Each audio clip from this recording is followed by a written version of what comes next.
Hi guys! Nandito ulit ako ngayon sa Cauayan City, Isabela. Ayan, magro-room tour tayo guys.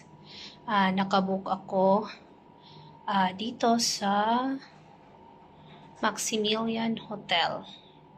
Ayan, it's my parang third times na ata dito. Ayun, so hindi ko na patatagalin, i-room tour ko kayo. Yan guys, dito sa main door, kama ka agad sa gilid. Yan, merong lampshade, kama na queen size, may lampshade doon sa dulo. And then dito, may upuan, may table, may lagayan ng mga damit, ng bags. Yan. May TV siya, then may desk.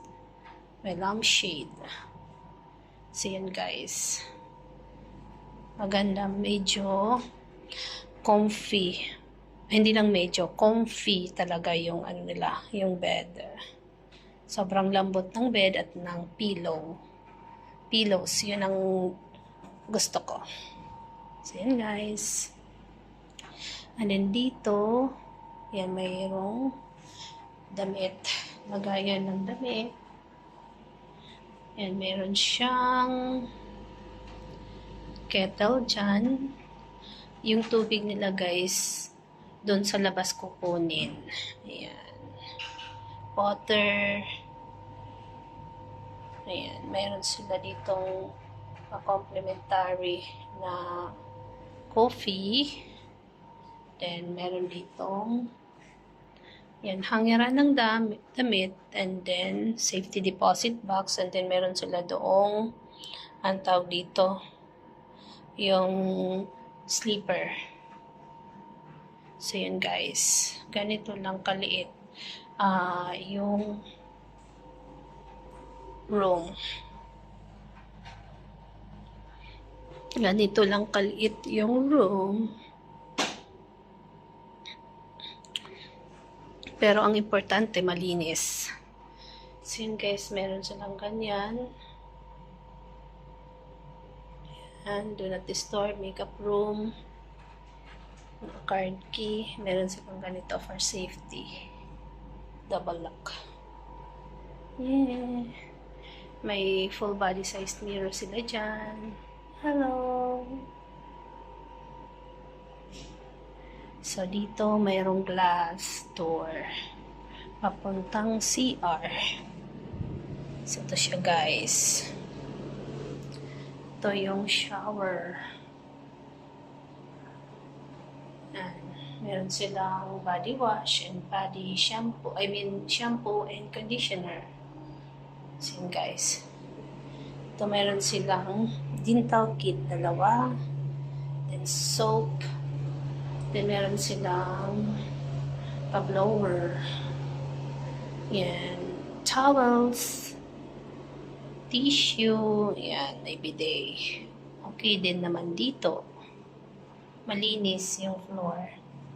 At saka higit sa lahat, walang ipis. Malinis. As in. Ayan guys. Ito guys, nabook ko lang ito sa Agoda. So, pwede siyang ganun guys. Nabook ko lang to sa Agoda. Spacious yung nila, yung CR. So, yan guys. Sa Agoda lang ako nag-book dito. Ayan, iakyat natin itong ito may window dito. Para makita natin yung view. Ayan yung view guys sa labas. Sa window. Ito yung view. Oh. May bakanting lupa dito. Yan yung view. Tsaka mayroong ayan doon. Mayroong bodega. Yan yung view dito sa labas ng room ko. So, yun guys. Nabook ko lang to sa Agoda. As always, my favorite Agoda. Yan. Mura lang to kasi meron akong meron akong discount sa Agoda.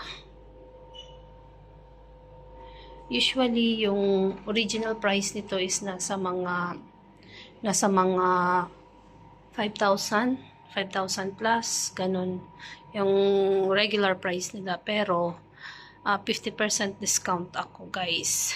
Kaya 2 plus na lang yung per night dito. 2 plus. So, binook ko sa Agoda for 2 nights and 3 days, guys. 2 nights and 3 days. Ito yung room ko for 2 nights and 3 days. Sin, guys.